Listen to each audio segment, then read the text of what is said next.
ahead and get started. Welcome everybody to today's virtual professional development session for promoting positive practices.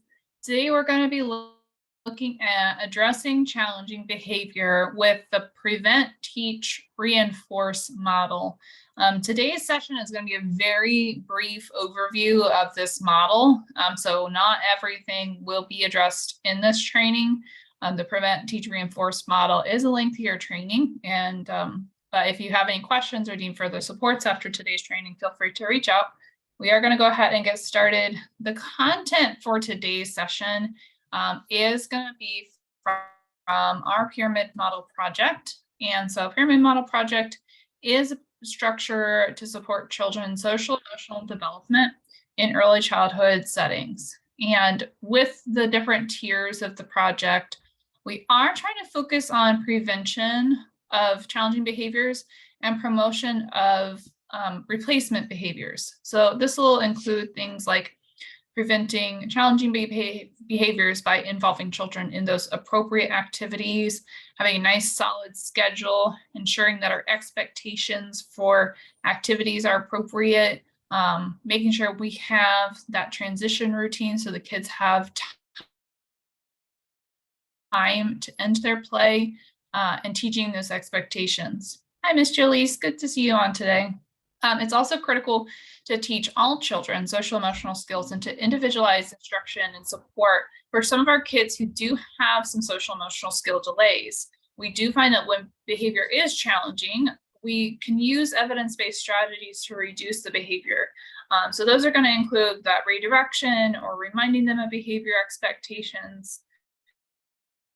In today's session, we are going to address persistent challenging behavior, but it should be addressed in the context of all the positive practices in place in the classroom. So we want to make sure that all of the bottom tiers are in place before we start that intensive intervention.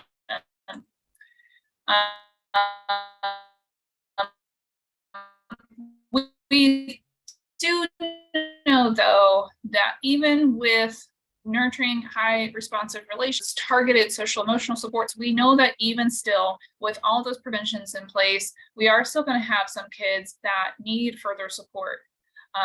We will talk about what we're going to do today when problem behaviors arise and occur in the moment and how you might respond. So today we'll look at, how do we go about preventing the behaviors from happening? How do we teach new replacement behaviors from happening? And then how do we reinforce behaviors that we want to continue to see? I will be monitoring the chat box. So if you have, if you have any questions, please feel free to drop them in the chat box and I'll be monitoring that. And how old is your hello, everybody. Thank you for those of you guys that are just joining. Miss Jennifer, I'm going to go ahead and mute you so that your conversation is private still. All right, so with that, we're going to go ahead and get started.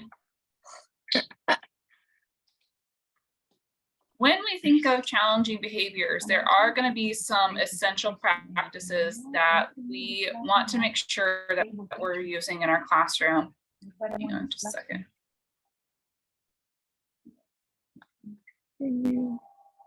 So I have some friends who are talking with their microphones on. Just know that if your microphone is on, we can hear your conversation. Nope, Miss Jennifer, you are not unmuted. Sorry, you are unmuted at the moment. We can hear your conversation. Now you're muted. Thank you. All right, so when we think about essential strategies for responding to challenging behaviors, these are not going to be new concepts for you guys. These are going to be things you're probably really versed on, and you know what to do when challenging behaviors occur. So we're just going to review, what we do when children engage in challenging behaviors. This is just going to ensure that we have that consistency across the staff in how we're responding to make sure our approach is more effective. When those behaviors occur, we want to make sure that whatever strategies we're using are developmentally appropriate child guidance strategies. So we're going to talk about two of them today. This is going to include redirection and planned ignoring. We also want to think through responding to the child by telling them what the expected behavior is or stating what to do instead of what not to do. For example, if a child is climbing up on a shelf, we might tell them to put their feet on the floor to stay safe. And then third, if children start engaging in appropriate behavior, we want to make sure we're being very intentional about immediately providing that positive descriptive feedback or that positive attention. Like really celebrate it, make it huge and exciting for them. Your feet are on the floor, you're being so safe, right? Especially if that's a task that's hard for them, and especially if it's a new skill that they're learning. We'll talk about replacement skills in today's session.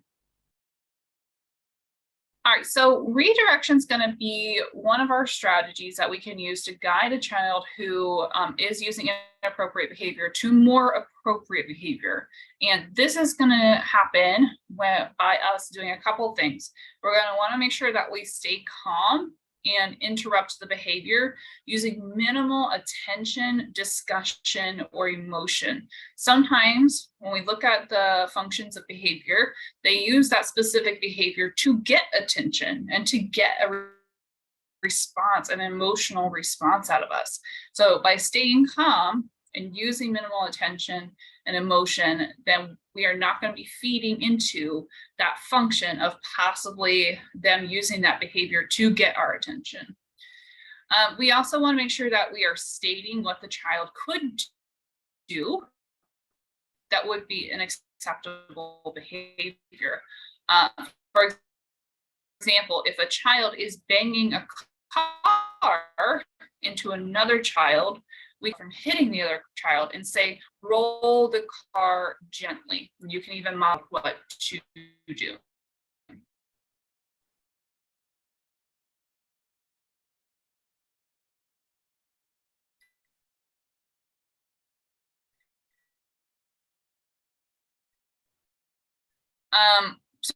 So we do have some examples here.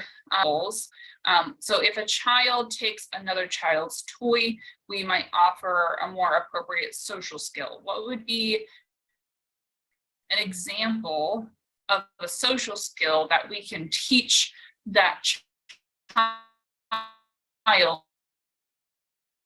about taking toys? And I'll wait for that and do so. Kind of coming in and out because of my internet connection. So if you cannot hear me, just let me know and I'll try to fix that. The other example that we're going to look at, if a child's throwing blocks, what might be something that we can say to redirect that child? Anybody have any thoughts or ideas on either of these two?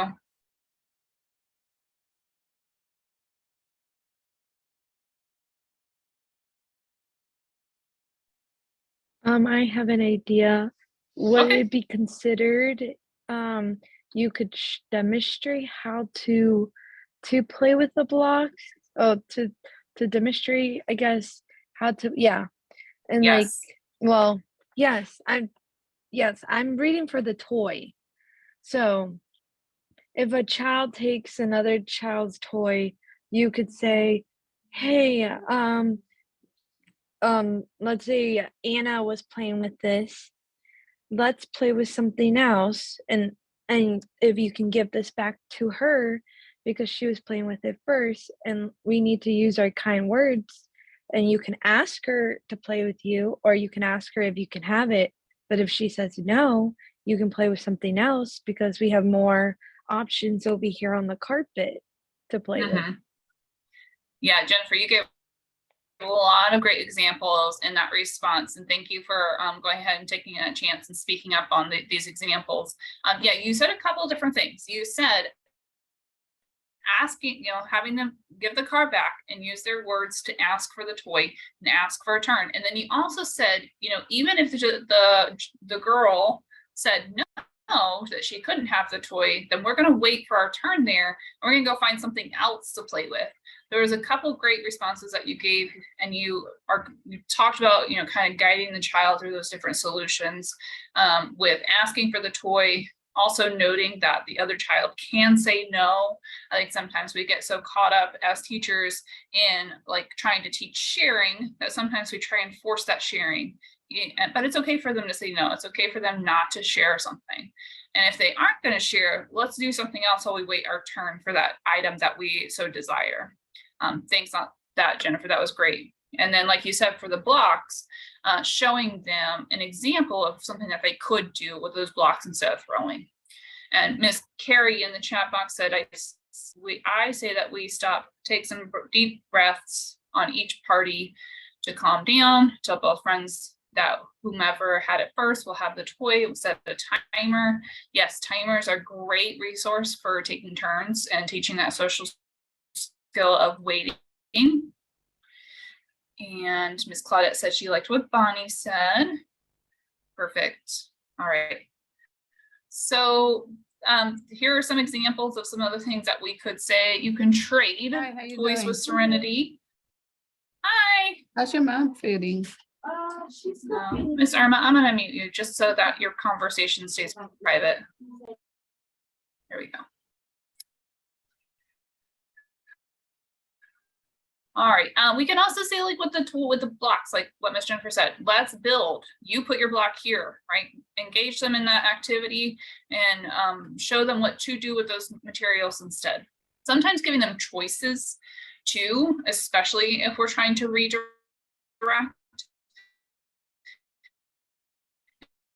Giving them choices over something that they can do with that item as well. And that way we're not just, we say, hey, do you want to build a house or do you want to build a barn? Do you want to build a car or do you want to build a city, right? Give them some choices on something that they can do with it instead. What's your question about the timer, Miss Jennifer? So I have used a timer in the past with my kiddos, and one of two things always happens. A, the kid is so fixated on the timer that they watch the timer the whole time and they don't play. And then the other thing is if the timer rings and the kid goes over and says it's my turn, but the kid actually wants to keep playing, and then they both get upset because one wants to keep playing and then the other one wants the toy. So how would you help in those two scenarios? Yeah, Because that's a great question. normally I just let them play as long as they want. And if they don't get a chance to play with it during that center time, I always say, oh, that's okay. Your friend had fun playing with this toy. You will have a chance to play with it this afternoon or tomorrow. Yeah, I think that's going to depend on teacher to teacher and child to child. I think with the concern about the child watching the timer the whole time and not actually playing with something, you might consider a digital timer that makes a sound when it's done. I know sometimes with sand timers, they are watching that visual to see how much longer they have to play with something. So a digital timer might help with that area of concern. And then it depends on how your teaching style. You can certainly, like once the timer's done, that's it. We need to pass it along, be firm with the expectations there. Or if you feel it's best for you and your students to allow them to play with it as long as they want, and then either later in the afternoon or tomorrow, the other child gets a turn, just creating some sort of reminder and indicator that follows through with whatever you said so that the students come to expect that when they're waiting for their turn on a toy. The good question. Thanks, Ms. Jennifer. All right, so this is another strategy called planned ignoring. Planned ignoring just means that you're restricting attention. This works best if getting attention is the function of a child's challenging behavior. So that means that the undesirable behavior continues because of the attention that you're getting or that you're giving. So be aware that planned ignoring can have side effects of increased aggression and or intensity of the behavior you're ignoring. In other words, if the attention is the function, but you're ignoring the behavior, the child might actually increase their undesirable behavior to get attention. When you use planned ignoring, it is extremely important that the child is receiving high levels of attention for desirable and alternative behavior. And that means that you are on the lookout constantly for the child to be doing something appropriate so you can give them that positive descriptive feedback. An alternative behavior might be asking for attention. So they might say something like, "Teacher, look at this," or "Look at me." And when these do occur, then we're going to pour on that attention. Now, if attention is not the function, then ignoring the child will be less effective. We have a training where we go through the functions of different behaviors. We won't go through that today, but when we are addressing challenging behaviors, it is important to consider, why is this child using this challenging behavior? What is the function of this behavior? What are they trying to get out of me, or get out of their environment, or get away from something in their environment as well? So if the function of behavior is to get extra playtime and you ignore that undesirable behavior, then they also have the toy and the behavior is going to continue. So it is important when we're picking these strategies to consider the function of the behavior that we're trying to address. And Miss Bonnie had a nice response in the chat box. Thanks, Miss Bonnie. She said some things that work better was, and sometimes down, kind of like trial and error. Always say, "Hey, I'll reset the timer and you can have it back." Actually works pretty well. And yes, all classrooms are different and some kiddos do need different things. Thanks for that chime in, Bonnie. Love that. With planned ignoring, it's really important that we use planned ignoring. We are ignoring the behavior and not the child. Okay, so we're still going to be ignoring that specific behavior and paying attention to the child for all other behaviors. So it's not the same thing as ignoring a student. We can still look at them, we can still acknowledge them, but we're not going to acknowledge the behavior that they're giving us.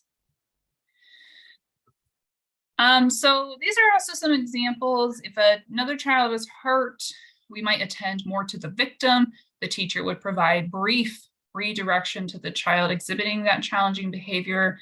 If a child has an outburst or disruption during an activity, we would provide positive feedback to the nearest child engaging in appropriate alternative behavior, right? If we see something that we want to encourage, we're going to really say something about it and use that positive feedback to reinforce it. So some examples: "Tim, it looks like you got hurt. Come and sit with me. Sarah, you can stack the blocks." Right, giving them an alternative activity. "Darius, you are using your quiet voice and listening ears. That is so respectful," right? Identifying what the child is doing that is the appropriate behavior and why it's important that they continue to do so. When challenging behaviors occur in the classroom, there are additional strategies that might reduce the likelihood of future challenging behaviors. If challenging behaviors occur, the teacher might remind the child of the posted behavior expectations or rules. For example, Rex, let's be kind to our friends and use our gentle hands when we're playing with cars. We might also state natural and logical consequences and then follow through with those stated actions. So if a child is throwing blocks, you might say something along the lines of, "If you're going to throw the blocks, we will need to put them away. Keep the blocks on the rug." And then if they continue to throw the blocks, the teacher helps the child to put the blocks away. So say what you mean what you say. Do not mention a consequence without following through with it. And then providing support to children who are angry or upset by helping with problem solving. So a teacher might offer support for a child after a challenging behavior.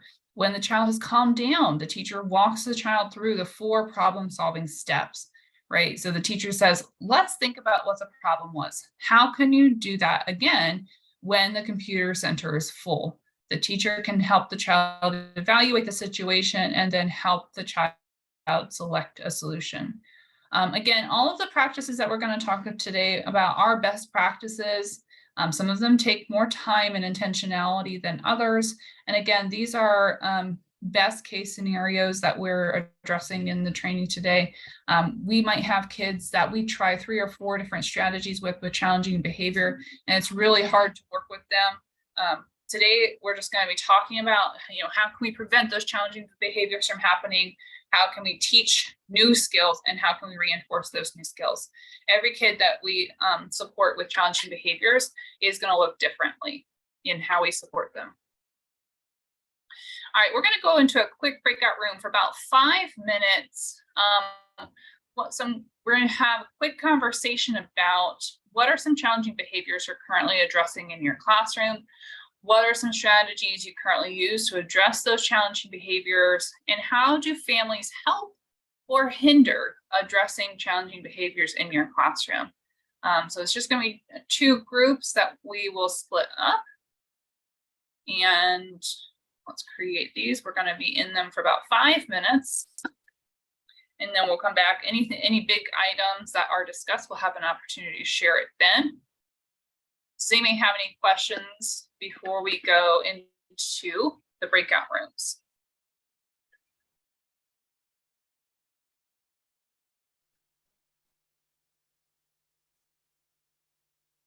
Make sure. All right, so I'll be facilitating a room, and then Miss Sarah will be facilitating the second room. And so we'll see you guys back here in about 5 minutes. Kind of, I don't have to listen to you. You're not my mom. I'm not going to do that. And how important it is that you communicate as the teacher with the parent, so that there can be, you don't want to put consequences on the child, but you're maybe kind of working with a parent and explaining and that kind of stuff. And someone else brought something else up, and I don't know why. I think Miss Sheila did that. Like, what do you do? There's a child that can't eat what everyone else is eating, and that child always seems to, even though you're telling them to sit down, to not move, they seem to always find their way over to that food that they're not allowed to have. So we had some suggestions of maybe serving the child that can't have that first, so that they're busy with their lunch while the other children are getting theirs, or maybe making sure that you put them back to back. There's a couple hard questions. I know everyone's seeing some pretty crazy behaviors these days, so it really helps to have these trainings so that we can kind of feed off of each other. Yeah, absolutely. I think that the networking and the discussions of what we currently use in our classrooms are very helpful for others to hear. All right, so we're going to keep going. Thank you, Miss Sarah. We are going to watch a quick video here in looking at how this teacher responds to some challenging behaviors. So as we watch this video, just keep in mind, think through, is this teacher using developmentally appropriate strategies? Is she responding to the child by stating the expected behaviors in positive terms or providing acceptable alternatives? And is she providing positive attention or positive descriptive feedback when the child behaves appropriately? So this video is going to be about 2 minutes.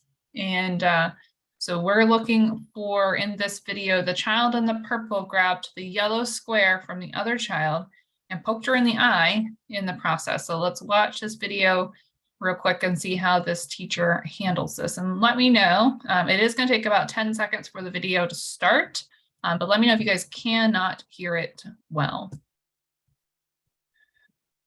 I'm going to let that play. I'll actually forward it a little bit.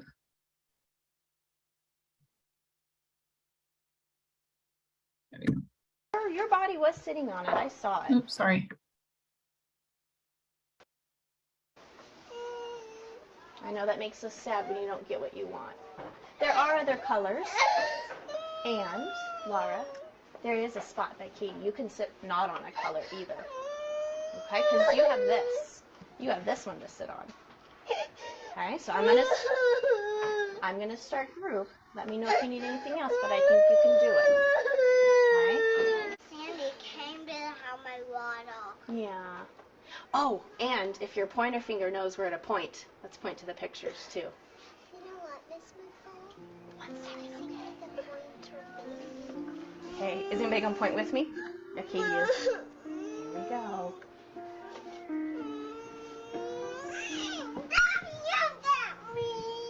We're gonna do our best to ignore her.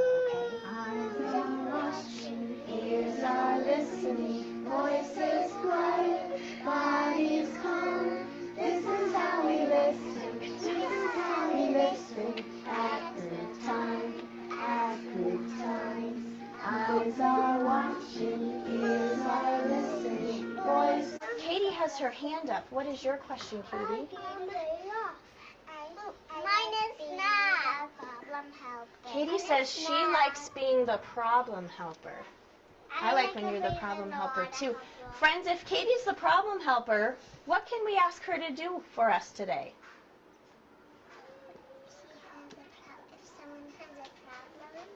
If someone has a problem, we can say, Katie, will you come help me solve my problem? And what do you think around the room Katie will go and get for us? Maybe a timer or the solution kit? That's right. Yeah. Now we can say tap tap. We could say tap tap. Yeah. Mm-hmm. Very nice. Lara, you have your hand up. Are you the line leader? You get to be the line caboose. All right, so so the kid got poked. She is upset. She's frustrated. She's crying. They were ready to transition into the next activity. And they're pointing to the behavior expectations. They're singing at it. She gets a little bit more frustrated when her friend looks at her. Teacher redirects that child to, just give her some time and give her some space. And she does acknowledge her at the end when she is calmed back down and she does have her hand raised. So for this particular video example, we do see those developmentally appropriate strategies. We are able to see her responding to the child, stating those behavior expectations in positive terms, and then providing that positive attention when she has calmed down and she does have her hand up in the air. Does anybody have any questions on this video?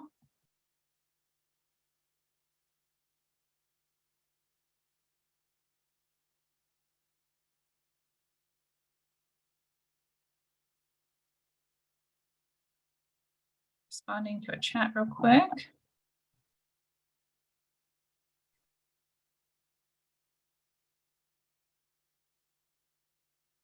All right.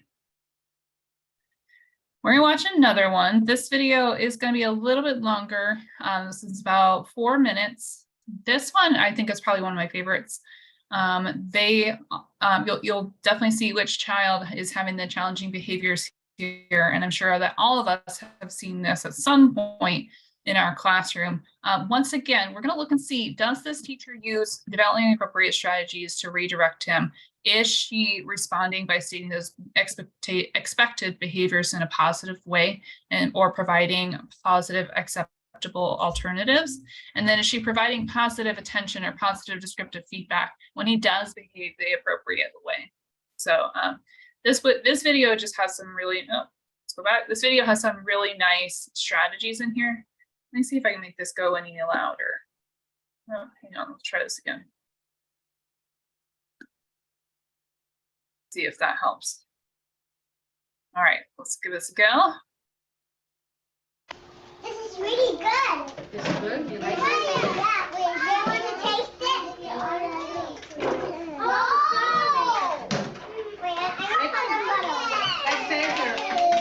Wait, Xavier, you are using the phone right now. Xavier. You are using the phone. Julia wants to play with the dishes. You know what? They don't belong to Xavier. It does not belong to Xavier. Julia has to play with them. You know what? Let's calm ourselves down. We do what we can. I know you're upset right now. I know you're angry. But we need to calm down.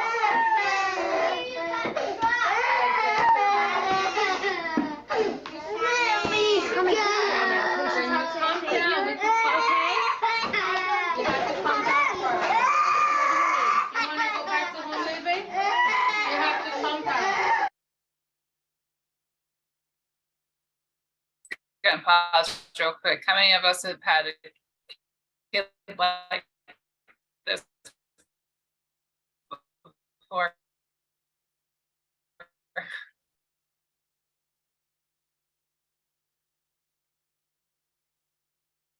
It is quite something. Oh! we wait 1 minute? What center are you supposed to be What we in? supposed to do when we mad? What we supposed to do when we upset? Huh? You want to do it together? What does it say?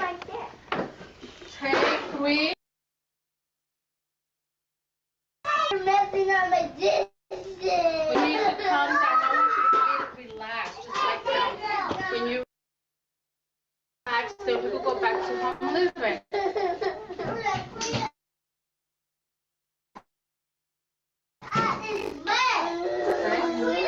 Why is he asking you to do? You want to do like something? Sorry, guys. My internet just glitched. Okay. Let's try. All right.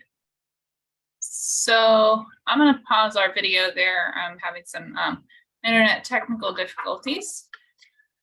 So with this particular video, he at the very beginning, he gets very upset, very frustrated, starts crying, huge meltdown because he's not able to get access to something in the kitchen that he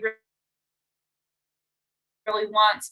The teacher takes him over into this area and sits with him and has to work with him through a couple different strategies for him to calm down. She's using the relaxation thermometer, showing him that he's up really high and very upset. He's got to calm down. She helps him walk through the Tucker Turtle set. He tucks in, he takes a couple deep breaths, he's ready to think.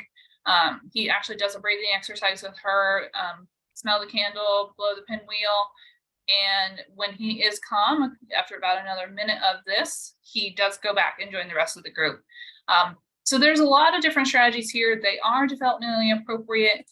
She does respond in a positive manner, and she is able to provide that positive attention at the end when he has calmed down and he's able to return with the rest of the group. Now, I always hear from this particular video, a lot of teachers are concerned about, oh, well, I hope she's not the only one in the classroom because she's over there with her back to the kids all by herself. I'm not quite sure 100%. I'm assuming that there is a secondary teacher that steps in to support this process. But obviously, the safety of all of our children comes first. And if we are able to give this one-on-one support, especially over 4 or 5 minute time frame, in order to calm down from a situation, then that one-on-one can definitely help our kids with more challenging behaviors. So just as a reminder, keep monitoring your kids, keep making sure everybody's safe and still there. We have quite a few resources that we'll be sending you guys today in the follow-up email. There are a set of resources that are called Backpack Connections, and these come from the National Center for Pyramid Model Implementation, or NCPMI, and they are one-page documents to send home with families and how to address some of the more challenging aspects of early childhood.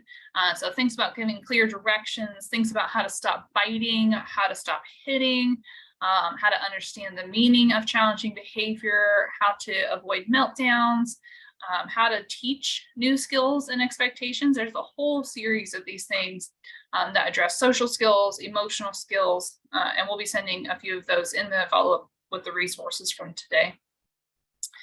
So this is just a quote before we go into the next set of strategies.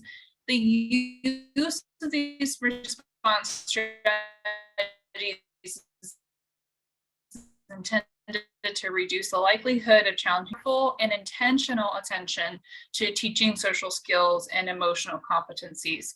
So as we go through the strategies, just remember, when we're thinking of children who are in need of those intensive and individualized intervention supports to address those persistent challenging behaviors, we are still keeping all of the supports we covered with responsive relationships in safe and supportive environments, as well as promoting those social and emotional skills, as those are things that they are going to need in order to feel supported by you as their teacher.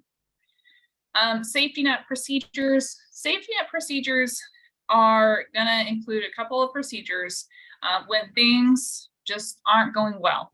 You're trying, you're doing your best.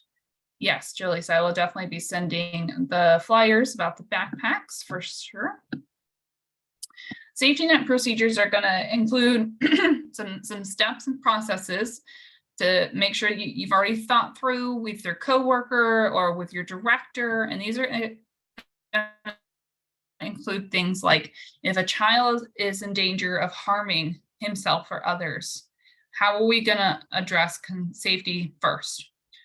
What do we might have to do if we need to remove a child from a situation or remove other children from a situation in order to keep them safe? Also, this should include how you plan for children who have a history of those dangerous outbursts, right? Those hitting, kicking, biting, throwing things, screaming. How are we going to plan for that? Also think through not only keeping children safe, we want to make sure that there is that change in behavior. And then finally, safety net procedures are only appropriate when there is also full behavior support plan or intention in developing a plan. So you as a teacher should definitely, or even as directors, should be a part of helping and designing that support plan in collaboration with your directors and with the families as well. Yes, thanks, Ms. Sarah. Okay, our next slide, we're looking at prevention strategies. So prevention strategies are critically important and will be strategies many teachers already are currently using. And again, these are going to include things like having that visual schedule, using those timers for taking turns or transitions, adjusting expectations of the child. Prevention strategies adjust activities and intentions to make sure it is less likely that the child will have challenging behaviors. So we think of prevention strategies by addressing these specific questions that are on the screen here. How can the environment be changed to reduce the likelihood of challenging behavior will occur, right? Is there a certain area where hitting happens more often, or is there another area where they run laps back and forth? How can we adjust our environment to cut down on those challenging behaviors? What can be done to make challenging behavior irrelevant? That's going to come back to finding out the function of that behavior and addressing it with new behaviors. What procedures can I select that fit in the natural routines and structure of the classroom or family, making sure whatever we're doing is going to support the child, the family, and the classroom.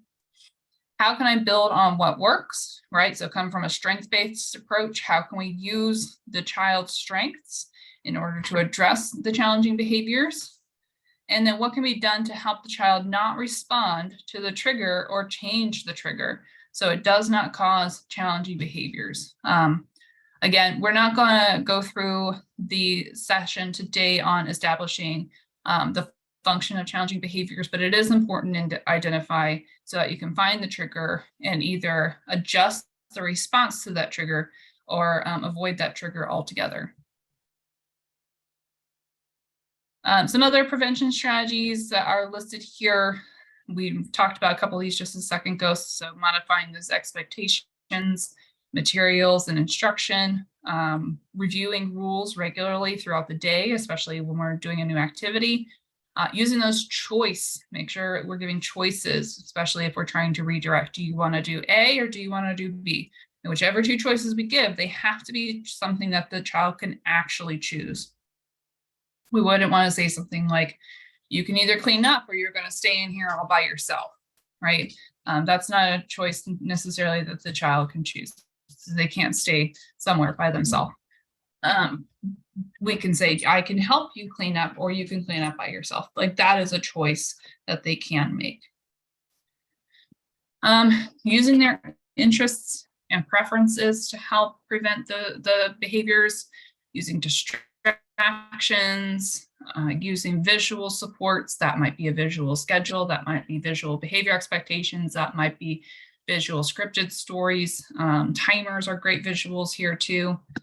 We will also think through, again, removing those triggers for those challenging behaviors. So prevention strategies that are chosen to be used with an individual child must be related to the purpose or the function of the challenging behavior and should involve changing the triggers to the behavior. Remember that our behavior functions are usually typically one of two things, either to escape something or get away from something, or to obtain something. So whether that's to get your attention or to avoid your attention, to get an item or to avoid an experience. Those are typically going to be our two reasons for the function of behaviors.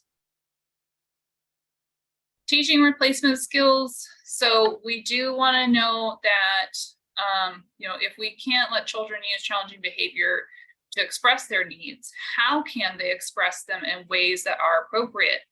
So a new skill must replace the challenging behavior and act as an alternative behavior to challenging behavior. The new skill must be efficient and effective. So these are going to be skills that the child already has that might serve as a replacement behavior. We also want to make sure that when the child does use that replacement skill, there is consistent positive feedback. We should be teaching these replacement skills throughout the day, even when the child is not having those challenging behaviors. Remember, when we're at a challenging behavior, we're having a crisis, we're in the heat of the moment, there's a lot of emotions going on.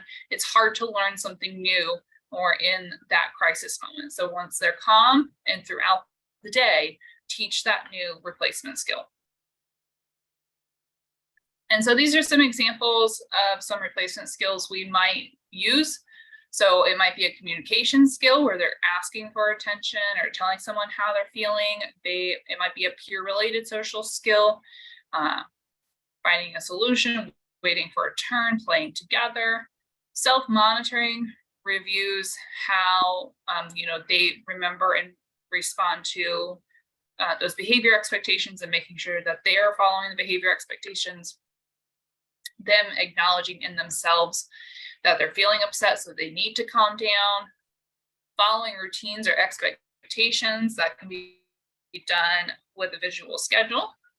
And then delay of reinforcement. So we might have to, we're working on a new skill, they're excited about something, we might have to have them stay for one more book and then they can take a break.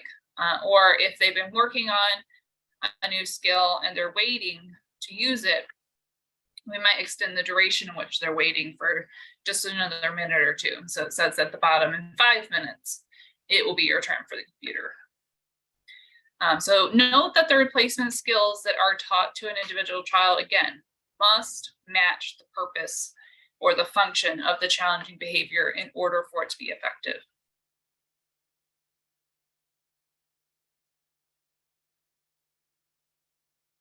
So we must respond in ways that don't maintain or reinforce the challenging behavior. A good basic strategy is to redirect the child to use an alternative skill or a new skill. So select the processes that you're going to use to make the challenging behavior ineffective, and make sure that the new skill that we're using is being affected by giving that attention and giving that encouragement for the appropriate behavior that we want, and that the attention that we give for the appropriate behavior exceeds the attention that we give for the negative behavior, the challenging behavior. All right, so these are also some ways of how to respond to challenging behavior. And this is going to be where we're trying to diminish our responses to that challenging behavior happening. So we remember to use an appropriate, expected, offer those choices for alternatives, reinforce what we're trying to for them to learn, and respond in a way that does not maintain that challenging behavior. So as you're thinking through this, think through a plan for what you're going to teach, how you're going to teach it, and when you're going to teach the desired replacement skill. When we're teaching those replacement skills, we need to choose a teaching strategy that fits the child's skills and also the teacher's teaching style with the skill being taught. So a new skill could be taught through the use of a planned procedure. It's important to teach the replacement skill when the child does not have challenging behaviors, so that when it comes time to use the replacement skill, the child is able to do it. And we're just going to prompt them, hey, Miss Sarah, don't forget, use your 5 big breaths. We've been practicing this all week, right? I see you getting upset. Use your 5 deep breaths. Prompt them when we start to see them start to escalate. And they've practiced that throughout the week when there wasn't any challenging behaviors. And so that will provide those many practice opportunities to get that replacement skill to fluency. There are going to be some other resources that we send home today, but National Center for Pyramid Model Implementation, or NCPMI, their website is challengingbehaviors.org. And so they have a huge resource library with a bunch of family resources in it for family engagement and especially in behavior intervention. So we'll send that link, but the link is down at the bottom to challengingbehaviors.cvscs.ufl.edu. Great, fabulous resource for this kind of thing.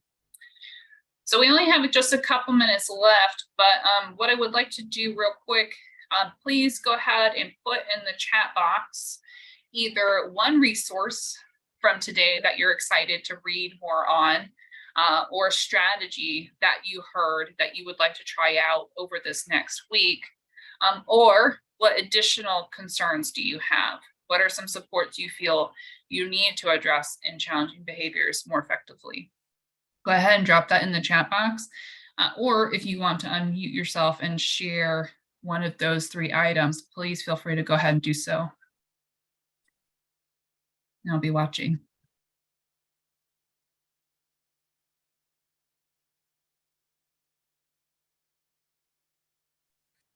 I want to see what is some ways for the 2-year-olds.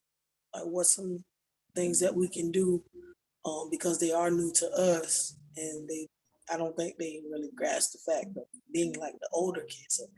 So, what are some ways that we can kind of better help them, even in circle time, like, because that's more like our challenging time is more transitioning and more like circle time. Okay. Yeah, transitions are hard. With transitions, and especially for 2s, a couple things come to mind, like giving them an engaging transition. So have them moving like a bunny or answering a question as they're lining up, depending on what their communication skills are.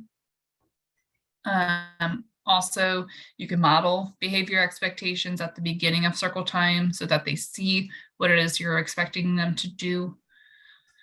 I've also seen role play work really well for that age group. 2s and 3s have either puppets role play out behavior expectations or behavior challenging scenarios, or have 2 kids role play out different behavior expectations or different behavior situations.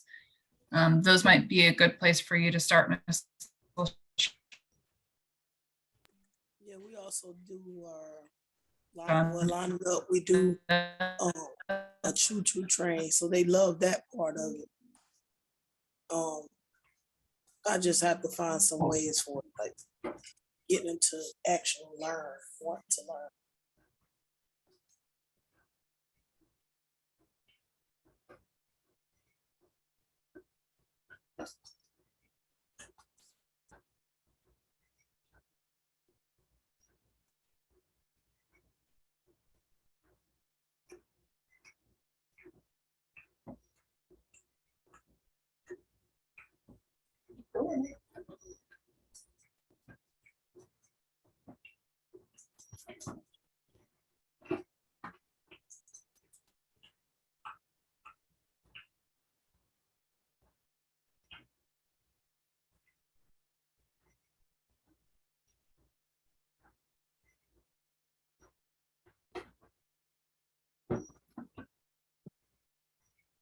Uh-oh, I think Miss Lexi's gone.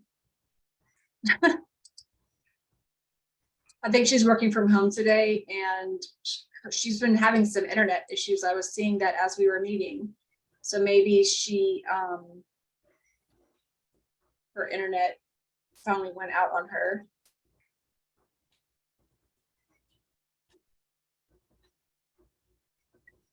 Seems question. So I apologize. Oh. She's back. I don't see her. There she is. Yay, Miss Lexi's back. Bad internet at home, guys. Sorry about that. I will definitely look at the chat box to see if there's any questions that I can respond to after today, and just to see if there's any concerns with any of the questions, and I will definitely follow up with that. Let me take attendance really quick before I get kicked off again. And I'm going to go ahead and drop in the chat box the link to the evaluation. Thanks for being patient with me, guys, on my technology issues today. I apologize for that. And we will send the link for the evaluation in the follow-up email, as well as the resources from today's session. The recording will also be available on our YouTube channel. And in case anybody wants to go back and rewatch it, I'm going to do, where's the chat box? Here we go. Yes, you guys will definitely get the backpack connections for sure. All right. Link for the evaluation is now in the chat box. That's how you guys are going to get your certificate for today. Once you fill out that evaluation, the certificate will be automatically emailed to whichever email you provide in that evaluation. Please give feedback for us. This is how we continue to grow our program and make sure that we are serving everybody's needs in the Alachua County area. So please feel free to give any and all feedback so that we can continue as a professional development group to meet your needs. I'll stay on for just another minute or so in case anybody has any last minute questions, but that's it for today. Have a wonderful Tuesday, and we'll see you guys again here soon. Thank you. Yes, Miss Rennie, I will send out the link for the YouTube channel as well. Thank you. You're welcome. Thanks, Lexi. Sorry, I hear you fine now, but nothing else is working. I understand. All right, nice to see you. Thanks so much. Good to see you. Bye. Really?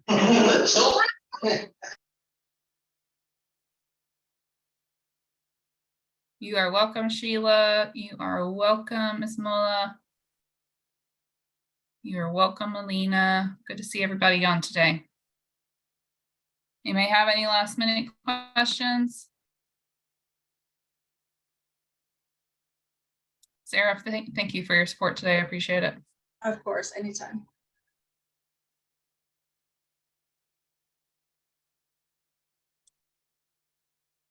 All right, ladies, I'm going to go ahead and end our session for the day if nobody has anything else. What's up? How do we get to the link? Because I'm not able to even see it to be able to write or to be able to get the stuff. I'm going to put it in the chat box again, but we will also send it in the follow-up email with the resources from today. Okay, thank you. You're welcome. There we go. You're welcome, Miss Irma. Have a great day. All right, ladies, I'm going to go ahead and end our session for the day. You guys feel free to reach out to me if you need anything, and I look forward to seeing you guys again here soon.